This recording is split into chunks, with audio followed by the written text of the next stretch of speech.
계속해서 히브리서를 나누고 있는데요. 오늘은 이제 수치심과 부끄러움에 대해서 나눠보려고 하는데, 제목은 우리를 부끄러워하지 않는 예수라고 A4 용지에 보시면 다 있죠. 수치심은 인간을 가장 힘들게 하는 감정 중 하나라고 할 수가 있어요. 수치심이라고 하는 게 사실 혼자 산다면은 느껴지지 않는 감정이지요. 왜 그러냐니까 이건 인간들이 살아가면서 인간의 관계 가운데서 느껴지는 감정이기 때문에 그래요. 타인들의 시선과 타인들의 판단에 의해서 오는 게 바로 이 수치심이죠. 자신이 뭔가 단점이 있든지 남들보다 못난 것이 있든지 없는 것이 재물이든지 뭐 지위이든지 뭐 배경이든지 능력이든지 학벌이든지 자신이 어떤 모자란 것 없는 것 뭐 이런 것들 세상의 기준에 맞지 않는 많은 것들 뭐 장애 등 뭐 여러 가지로 인해서 사람들은 그게 어떤 외모든지 간에 다른 사람들 가운데서 어떠한 수치심을 가지고 이렇게 살아가고 있어요. 사람은 처음부터 커뮤니케이션이 필요한 서로의 관계 속에서 지낼 수밖에 없는 자들이라서 어쩔 수 없이 이러한 수치심은 인간에게 찾아오지요. 그래서 이러한 수치심을 느끼지 않고자 사람들은 부단히 노력하려고 하고 돈을 벌려고 하고 좋은 대학에 가려고 하고 명예를 얻으려고 하고 남들 가운데서 수치심은 무슨 자기가 영광을 얻고 칭찬을 받고자 인정을 받고자 그렇게 살아가요.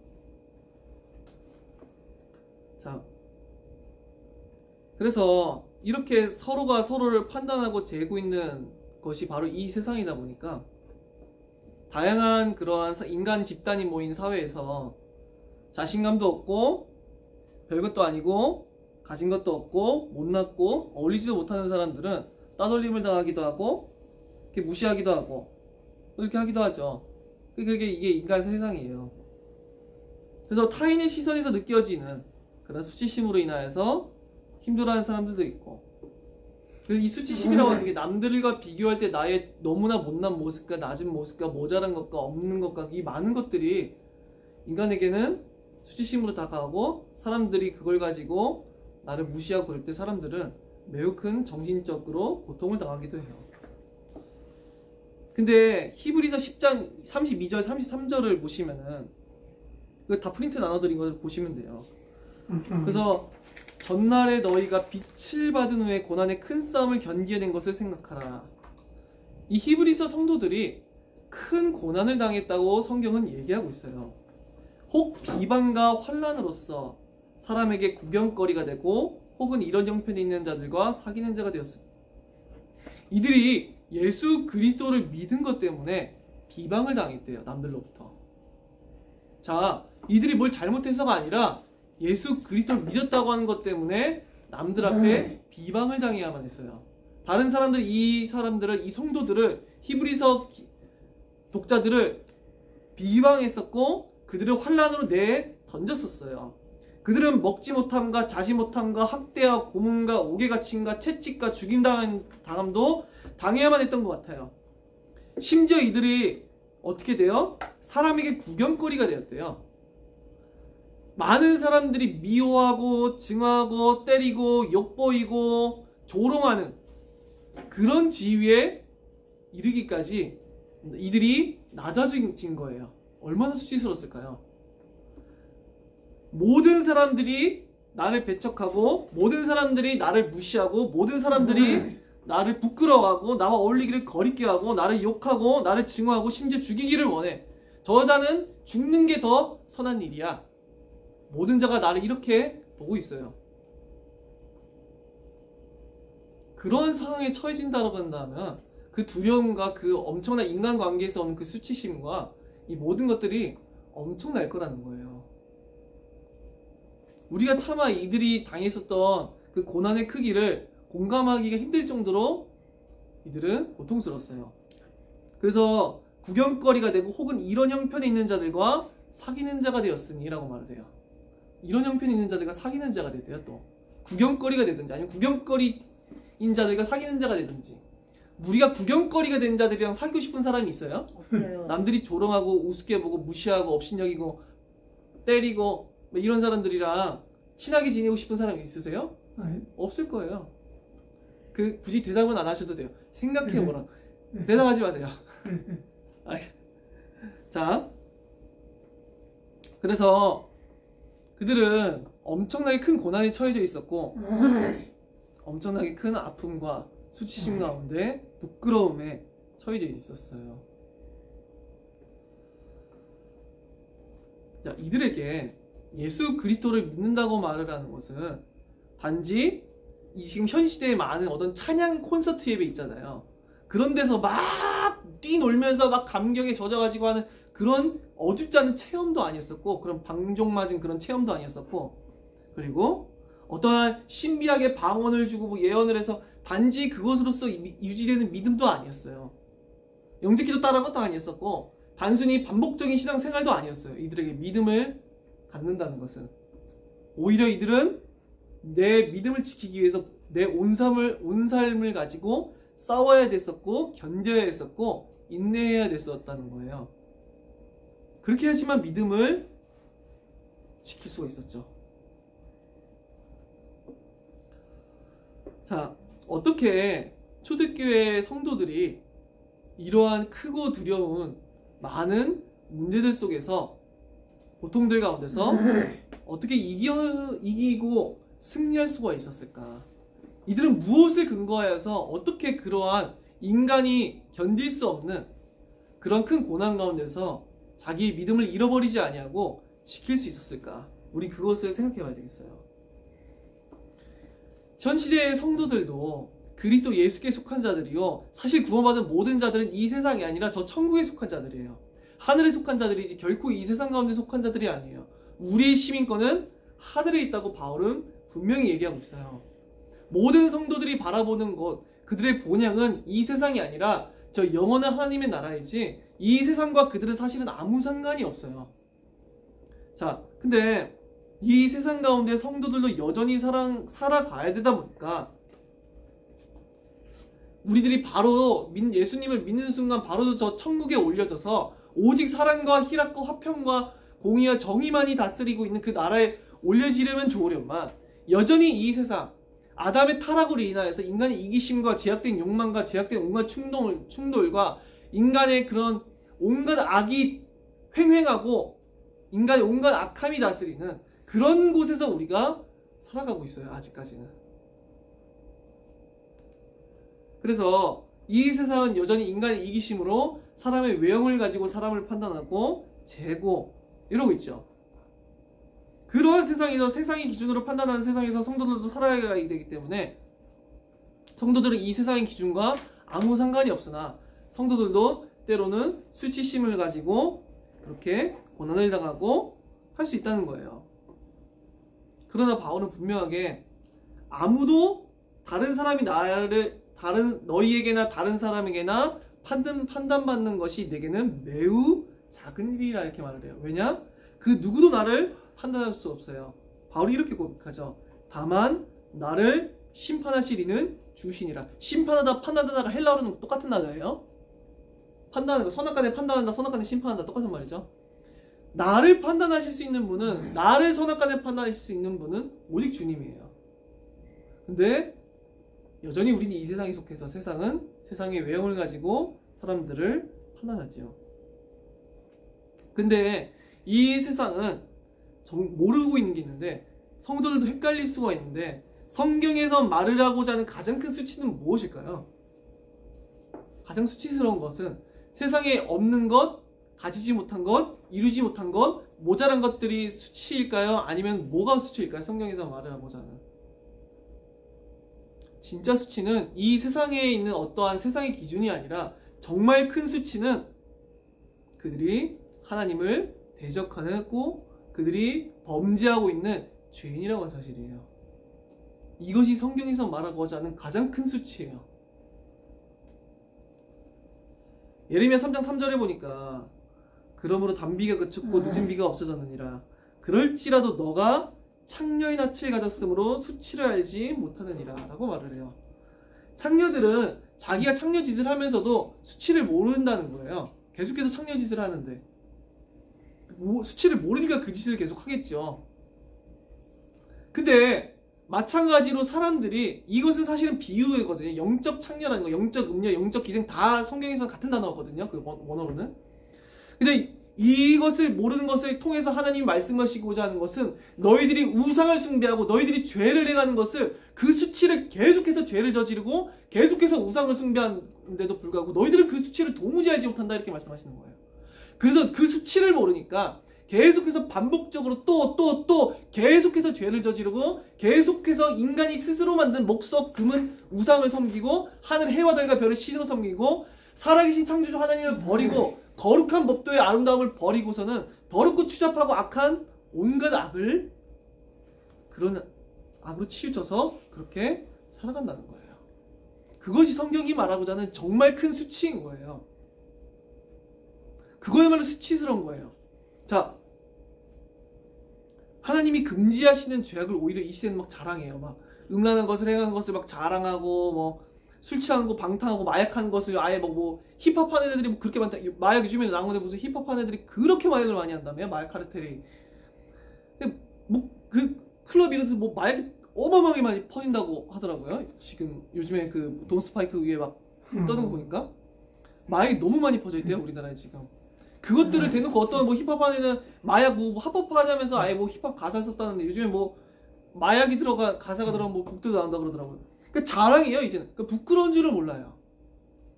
자신들의 죄악에 대해서 부끄러움을 알지 못하고서는 그렇게 오히려 자랑하는 시대가 되어 있어요. 자, 하나님께서는 분명히 자기를 저버리고 우상을 숭배하고 범죄한 자들을 영구적으로 수치스럽게 하실 거예요. 모든 산자와 마지막 심판의 날에 모든 산자와 죽은 자 앞에서 그들에게 영구한 수치를 주실 거예요. 우리가 극심한 범죄자를 저지른 애들을 얼굴 공개하고 있죠 지금도. 왜 공개하는 것 같아요 그거? 그런다고 피해자가 당한 피해가 뭐 감소되는 것도 아닌데. 그런 죄를 저지른 놈들 얼굴을 공개하지만 지가 수치심을 조금이라도 느낄 거 아니에요. 그죠? 얼굴이 팔려봐야. 근데 마지막 심판의 날이 되면은 모든 산자와 죽은 자 앞에서 모든 천사와 천군들 앞에서 모든 하늘의 백성들 앞에서 범죄자들이 그들의 모든 죄가 낱낱이 폭로가 될 거예요. 그들의 죄가 얼마만큼 저주받은 일이었었는지가 폭로가 될 거예요.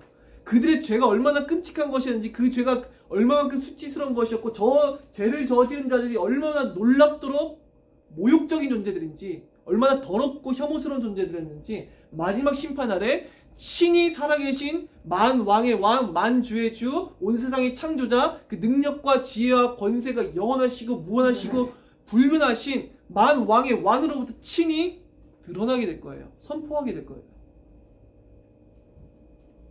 자, 우리가 사람 앞에 받는 수치와 하나님이 친히 저주하시는 수치 중 무엇이 더 두려울 것 같으세요? 하나님이 죄인의 죄를 드러내시고 그를 저주하시는 것보다 더 큰 수치감은 없을 거예요.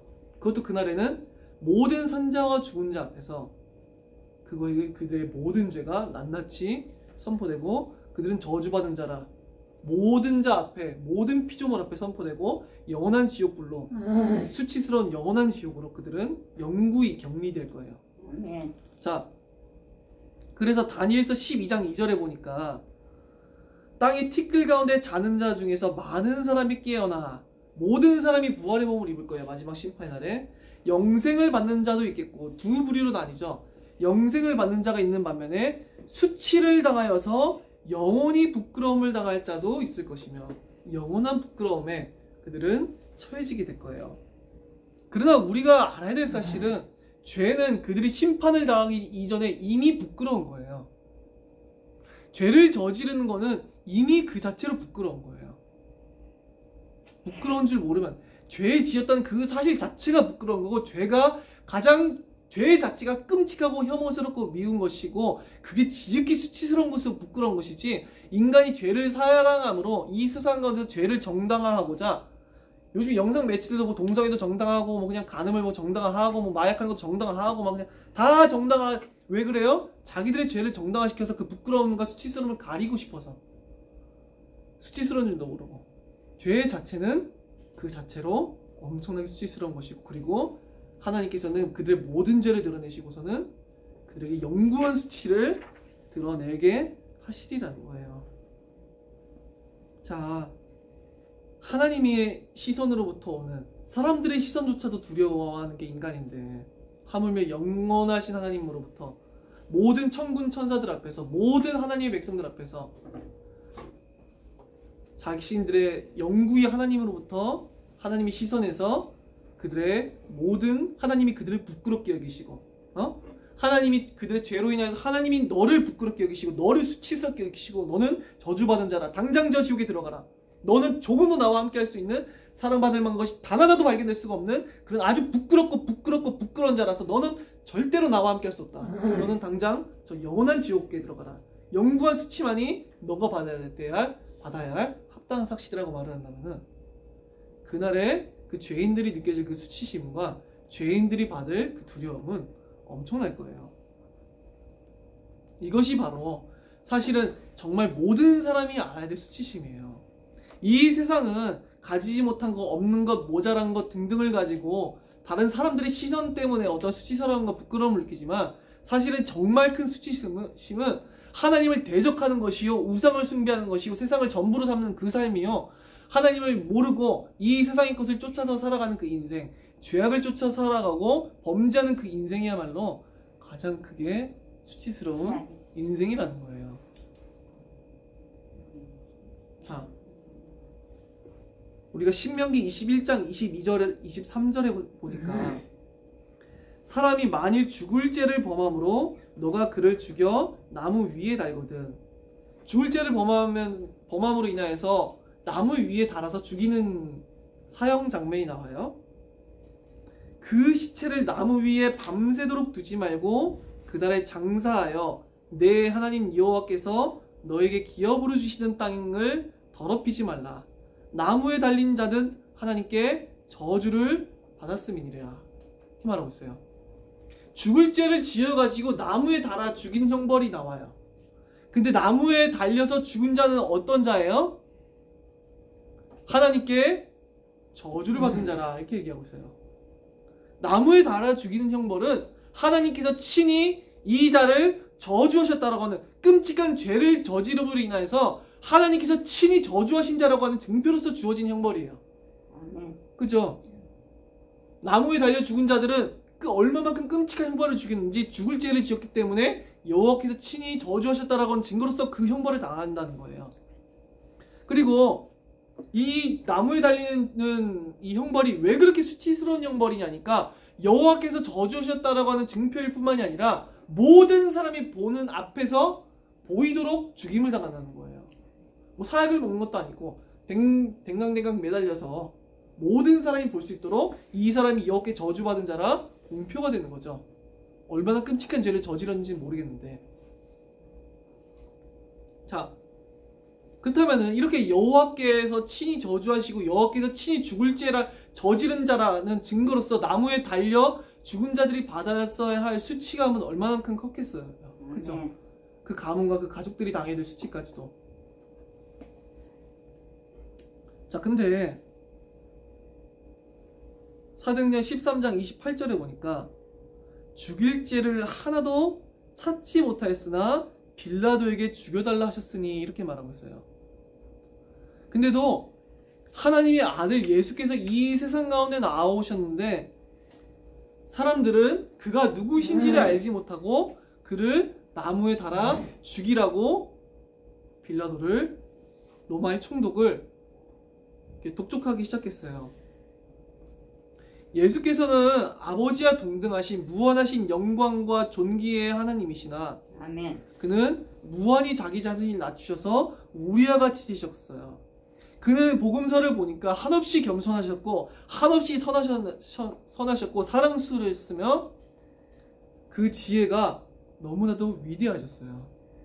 근데 그렇게 위대하고 아름답고 선하신 이를, 죽일 죄를 하나도 찾지 못하게 했는 그를 온 백성이 죽이라고 외치기 시작한 거예요. 저 예수를 당장 죽이십시오, 당장 죽이십시오라고 외쳤어요. 그러니까 빌라도가 나는 이 피에 대해서 난 무죄하다고 손을 씻으니까 그 피는 그 피값을 우리 자손들에게 돌리십시오 이러면서 그 증오감과 그 분노를 예수 그리스도께 모두 쏟아붓기 시작했어요. 죽이라고, 당장 죽이라고.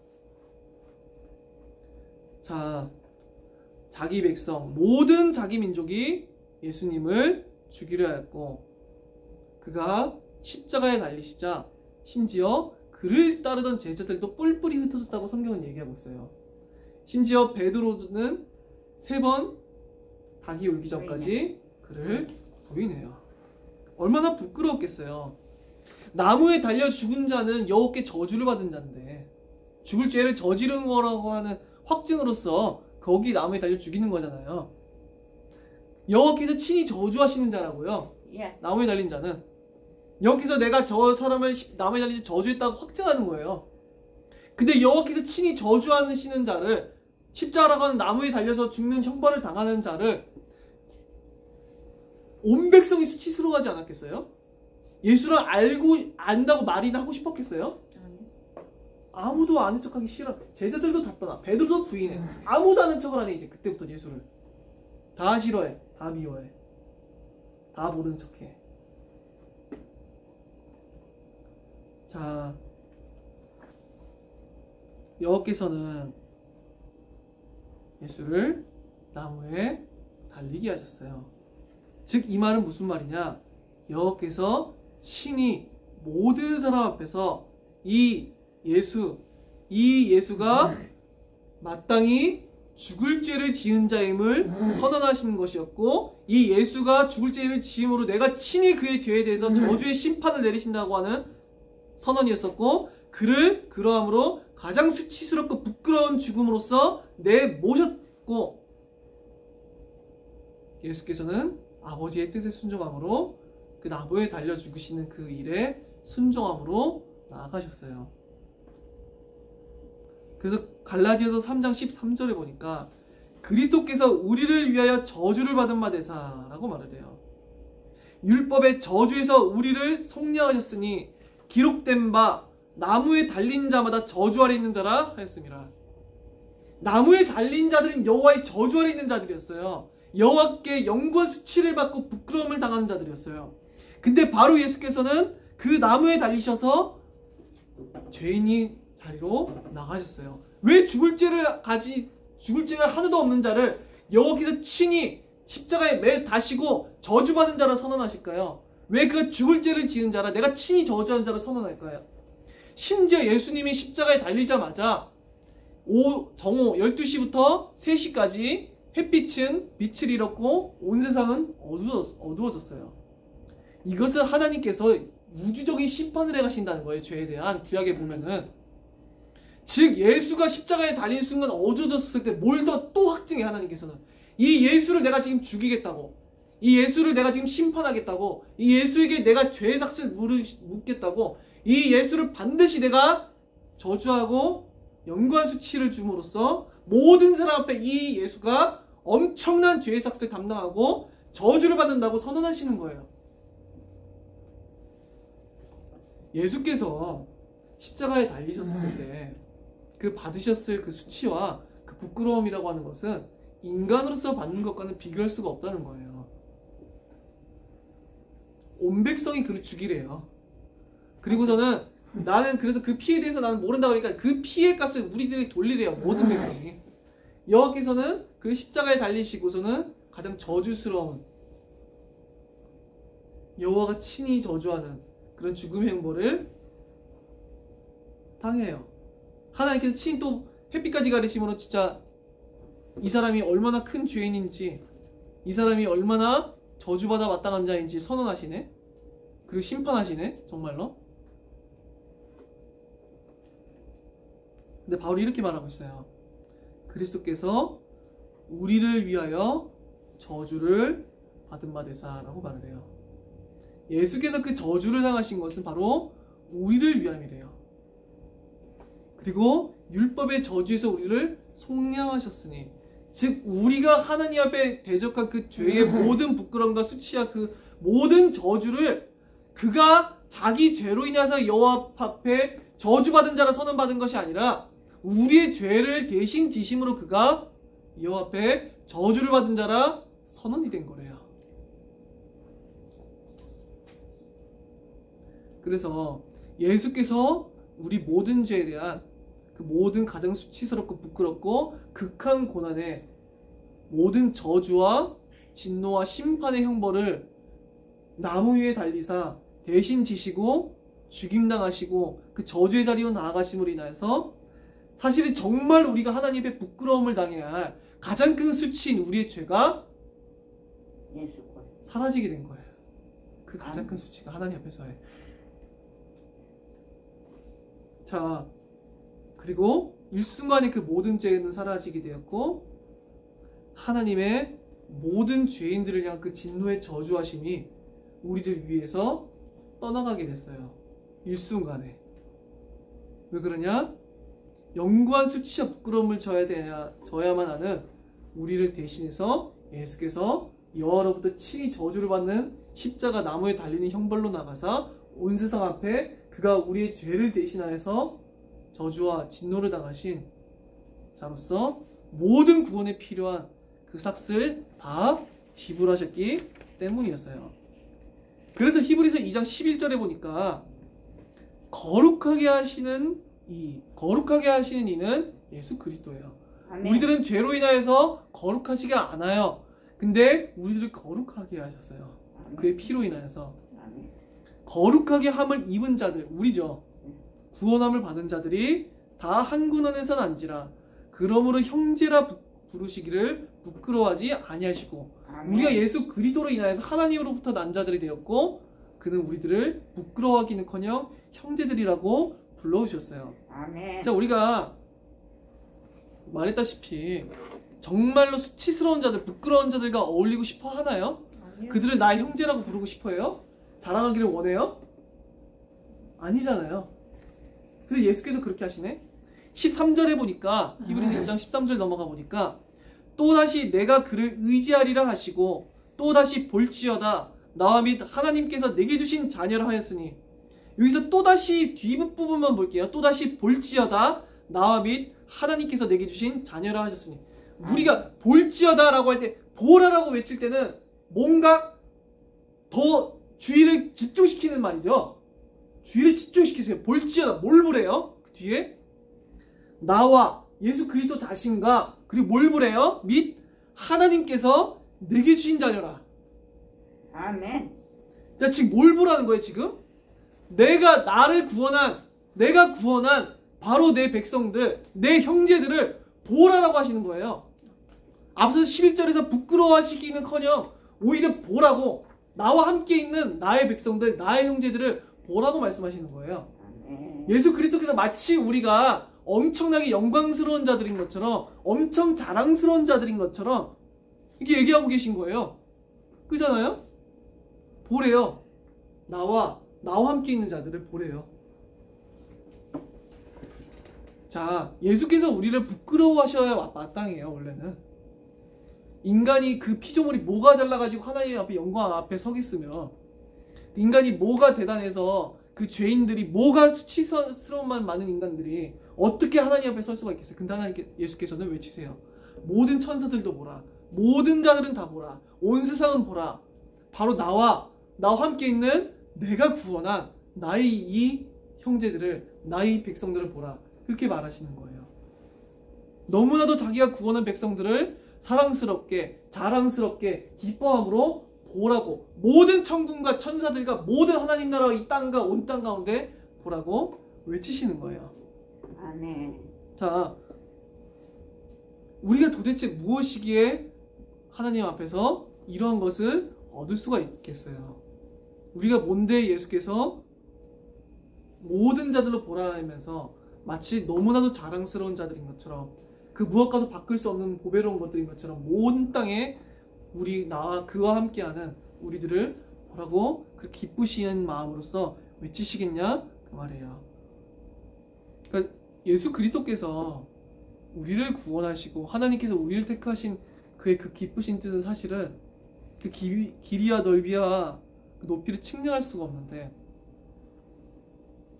우리들은 어떻게 이렇게 그가 우리들을 자랑스러워 하시는지 기뻐하시는지를 알 수가 없어요.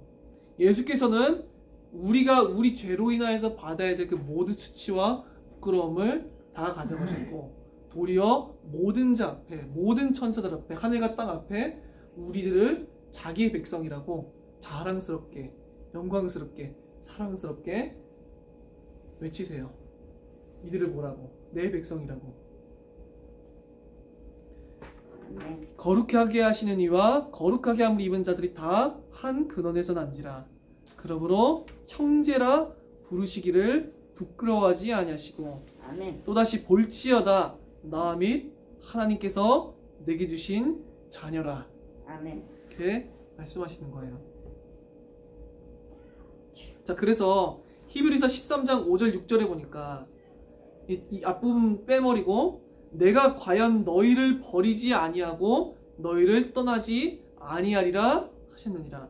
하나님께서 뭐라고 말씀하세요? 버리지 않아. 내가 과연 너희를 버리지 아니하시고 너희를 떠나지 아니하리라 하셨느니라. 6절에 그러므로 우리가 담대히 말하되 너희를 결코 버리지 아니하고 떠나지 않겠다. 그러니까 그 고난 가운데 있는 성도들이 담대히 뭐라고 말을 해요? 우리가 담대히 말하되 주는 나를 돕는 이시니 내가 무서워하지 아니하겠노라. 사람이 내게 어찌하리요? 라고 말을 해요. 주가 우리를 구원하셨고 그가 우리를 자녀 삼으셨고 그가 우리를 보라고 말씀하세요. 그가 내 영광스러운 자녀라. 그가 바로 나의 형제들이야. 그가 내가 구원한 자들이야. 그들이 바로 내가 구별한 내가 모든 것을 희생해서 구원해낼 나의 가장 큰 소중한 자녀들이라 외치시는데 그래서 내가 그들과 함께 하겠다 라고 외치시는데 사람이 내게 어찌하리요? 아멘. 우리가 담대히 말하되 주는 나를 돕는 이시니 내가 무서워하지 아니하겠노라. 사람이 내게 어찌하리요? 이렇게 말하는 거예요. 자, 우리들은 우리를 대신하여서 그 죄에 대한 모든 수치와 부끄러움을 당하신 예수 그리스도의 바로 그 은혜를 생각할 때 세상에 있는 모든 수치감과 부끄러움 가운데서 자유할 수 있는 거예요. 바로 그가 우리를 대신해서 수치를 당하셨기 때문에 예수 그리스도께서 친히 자기의 모든 것을 내어주심으로써 구원한 자들을 판단할 수 있는 자가 있을까요?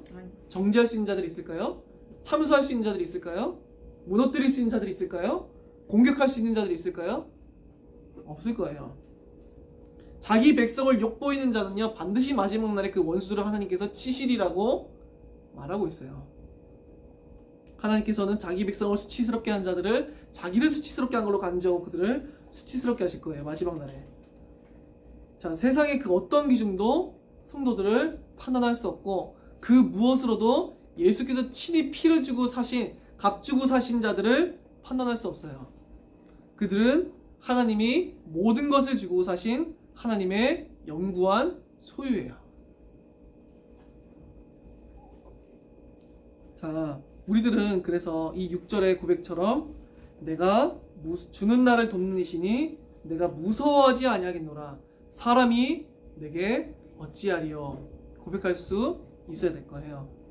바로 그리스도 예수 안에 있는 영원한 구원, 우리를 모른다 하지 아니하시고 영광스러운 왕께서 친히 모든 하늘과 땅과 모든 천사들 앞에서 모든 전존재 앞에서 보라 나와 및 하나님께서 내게 주신 자녀라라고 외치신 그가 우리를 자 사람들 앞에서의 받는 인정과 그리스도 예수께서 택하신 그 은혜가 그 둘 중에 뭐가 더 크겠어요? 그리스도 예수 안에 받는 특징이 난 최고지. 모든 사람들이 나를 인정하는 것 그리스도 예수께서 나를 친히 자기 백성으로 인치시는 것 중 무엇이 더 크겠냐는 거예요. 이 세상 사람들은 이 세상의 기준을 가지고 수치스러워하고 하지만 이 세상에 있는 범죄에 대한 수치감은 몰라요. 그래서 범죄한 자들은 자기들이 이 세상에 아무리 잘났든지 간에 그들의 영구한 수치를 당하게 될 거예요. 그러나 어떤 자들은 영생에 이르러 그리스도 앞에 그리스도께서 산자와 중자를 심판하시는 날에 그날에도 또다시 외치실 거예요. 영구한 자기 백성들을 보면서 영원히 영생을 주실 그 백성들을 산자와 중자, 천사와 천군들 앞에서 예수께서 외치시겠죠. 볼지어다 나와 및 하나님께서 내게 주신 자녀라 외치실 거예요. 그들은 그리스도께서 친히 모든 것을 내어주시고 영구한 자기의 소유로 사신 하나님의 백성들이요 그리스도 예수의 소유들이에요. 사람들이 나를 인정해 주는 것과 사람들에게서의 받는 어떤 칭찬과 그리스도 예수께서 친히 나를 택하사 만민 가운데 나를 택하사 특별한 하나님의 소유를 삼아주시고 자기의 영구한 자랑으로 사랑받는 자로 모든 백성 앞에 자랑하시는 거예요. 산자와 죽은 자 앞에서 모든 천군과 천사들과 하늘과 땅 앞에서 그것으로 인하여서 히브리 성도들은 이겨나가라는 거예요. 제가 볼 때 2장에서 이 볼지어다 이 말은 제가 지금 말을 하고 이 뉘앙스로 쓰지 않았을까 싶어요. 제가 히브리서를 묵상해 봤을 때 이들이 당해야 됐어만 했던 그 고난과 그 부끄러움이 뒤에 계속 나오거든요. 히브리서에서 계속 나오는데 그 부끄러운 상황 가운데서 이 말을 굳이 왜 했을까?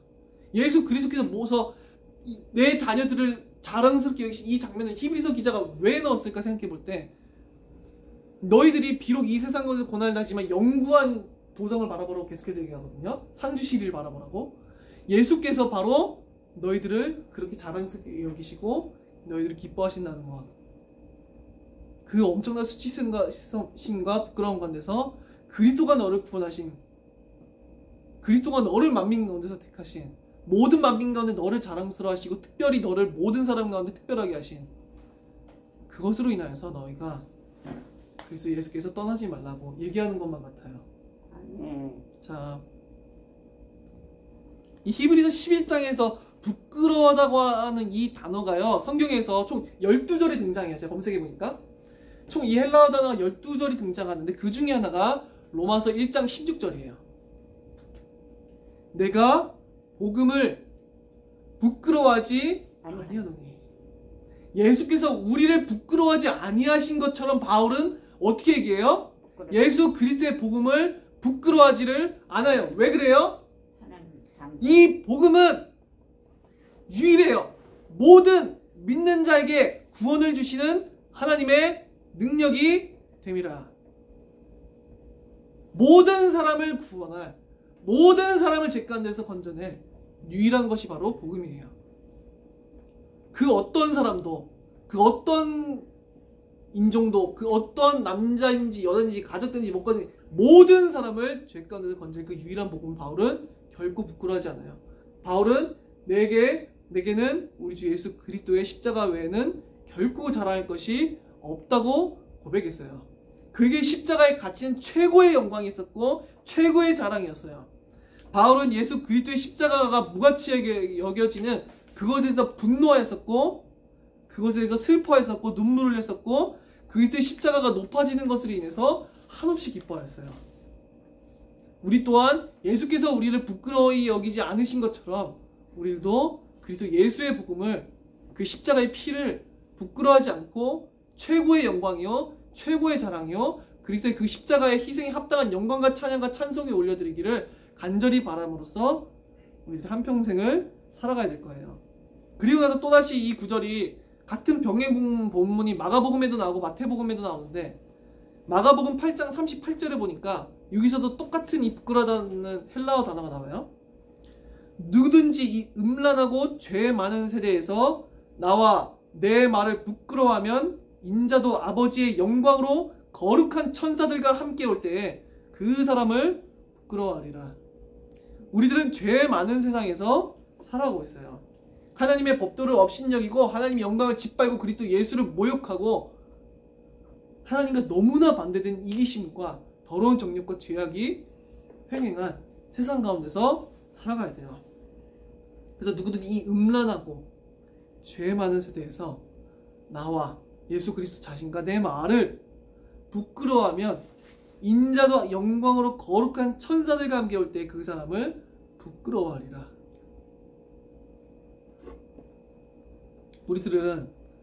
우리들을 위해서 그 모든 부끄러움과 수치를 지신 예수 그리스도를 결코 부끄러워하면 안 되겠어요. 많은 사람들은 예수 그리스도의 십자가의 복음을 부끄러워하면서 살아가요. 교회를 다닌다 할지라도 그 부끄럽게 여기면서 세상에 있는 그게 굳이 뭐 말을 그렇게 하지 않는다 할지라도 이미 세상의 명예를 그리스도의 복음보다 더 쫓고 이미 사람들 앞에서 자랑하는 것이 더 자랑하고 싶은 것이 자기의 명예이고 사람들과의 이 세상의 기준을 가지고 자기가 더 자랑하기를 원하고 이미 그리스도의 십자가의 복음을 부끄러워하고 있는 거예요. 그것보다 못하다고 여기고 있는 거잖아요. 이미 그 삶 자체가 그들의 삶의 행동이 그들의 삶의 방향성이 목적이 그리스도 예수의 십자가의 복음을 부끄러워하는 인생들을 다 살아가고 있어요. 어떤 사람들은 그리스도의 십자가의 복음이 모든 것이요 최고의 가치요 가장 영광스러운 것이요 나의 영광이요 나의 찬양이요 나의 찬송이요 나의 소망이요 내 전부임을 내 모든 것임을 내 유일한 자랑임을 증명하고자 때로는 목숨까지도 잃어가면서 그것을 증명했어요. 그런데 그리스도 예수의 십자가의 복음을 그렇게 자랑한 자들과 부끄러워한 자들 누가 하나님 앞에서 큰 기쁨이 되겠어요? 그는 우리를 위해서 수없이 많은 저주의 삭슬을 당하셨으나 우리들은 그걸 부끄러워하는 거예요. 그는 우리 죄로 인한 수치, 가장 큰 수치 그것을 위해서 죽임당하시고 그것을 위해서 그 크신 고난을 당하셨으나 사람들은 그 십자가를 부끄럽게 생각하는 거예요. 자, 우리들이 예수께서 우리를 위해서 베푸신 그것을 안다면 어떻게 우리가 예수 그리스도를 우리의 삶 가운데서 부인할 수 있겠냐? 그 말이에요. 우리들은 결단코 그리스도를 부끄러워히 여기면 안 돼요. 가장 큰 자랑이요 우리들의 영광이요 우리의 찬양이며 찬송이며 우리들이 말하고 싶고 전하고 싶고 자랑하고 싶고 높이고 싶은 것이 바로 예수 그리스도의 십자가임을 우리들은 고백해야 돼요. 그게 어리석어 보이죠. 세상이 볼 때는 모든 사람들이 볼 때 어리석어 보이고 어줍잖게 보이고 무시할 만하고 그럼 어때요? 사랑의 하나님의 인정과 사람들의 시선이 뭐가 더 중요하겠어요? 우리가 우리를 위한 십자가를 기억하고 기념하고 사랑하는 그 진실한 아름다운 마음 그거 무엇보다 십자가를 자기의 최고의 전부라고 담대히 고백하는 그 중심을 하나님께서는 한없이 아름답게 사랑스럽게 받으실 거예요. 아멘. 우리가 한 것은 우리가 이룬 것도 아니에요. 다만 예수께서 모든 것을 다 희생하신 것 그것을 기억하고 기념하고 내게 주신 선물을 그 합당한 가치로 그냥 인정한 것 뿐이지만 하나님께서는 우리가 사실 다 인정한 것도 아니에요. 그리스도 십자가 희생이 임할 때. 그렇지만 그럼에도 그 십자가를 진정으로 사랑하고 십자가가 높아지기를 갈망하고 바울처럼 십자가가 욕보임을 당하고 무가치하게 여겨질 때 분노하고 그 자들의 그 예수 그리스도의 희생을 기억하고 기념하고 살아가는 그 자들의 그 진실한 고백과 그 마음을 영구하도록 기념하실 거예요. 하나님께서. 그리고 모든 천군과 함께 예수께서 다시 오시는 그날에 그 자들을 보라고 하시면서 나와 함께한 내 형제들이요 내게 주신 자녀들이라고 자랑스럽게 외치실 거예요. 십자가를 우리들은 부끄럽게 여기면 안 되겠어요. 우리 주님의 십자가를 유일한 자랑으로서 기뻐하고 높여야 되겠어요. 우리 기도하고 마치도록 하겠습니다. 살아계신 하나님 아버지께 감사드립니다. 오직 우리 주 예수 그리스도 안에 있는 놀랍고 크신 은혜로 우리들과 함께하여 주시옵소서. 이 온 세상의 모든 것과 비교할 수 없고 이 온 세상에 있는 모든 것과 아예 비교 불가능한 무한한 가치의 십자가의 그 아름다움을 우리들에게 보여주셔서 우리들의 모든 마음과 생각이 그리스도 예수께 붙들림 바 될 수 있도록 은혜를 허락하여 주시옵소서. 온 세상 모든 것보다 귀하시고 온 세상 모든 것보다 존귀하신 우리 주 예수 그리스도를 우리들이 사랑할 수 있도록 은혜를 허락하여 주시옵소서. 우리들이 우리 죄로 인하여서 영구한 수치와 영구한 부끄러움을 당해야 하나 우리를 대신하여 저주의 자리로 나가시고 우리를 위하여서 심판의 자리로 나가시고 가장 큰 수치와 부끄러움의 자리로 나가사 우리의 죄를 대속하시고 우리를 주의 사랑받는 자녀라 모든 자 앞에 선언하신 우리 주 예수 그리스도의 그 크신 은혜와 사랑을 우리가 날마다 기억할 수 있도록 우리를 붙들어 주시옵소서. 살아계신 우리 주 예수 그리스도 이름으로 기도드립니다. 아멘.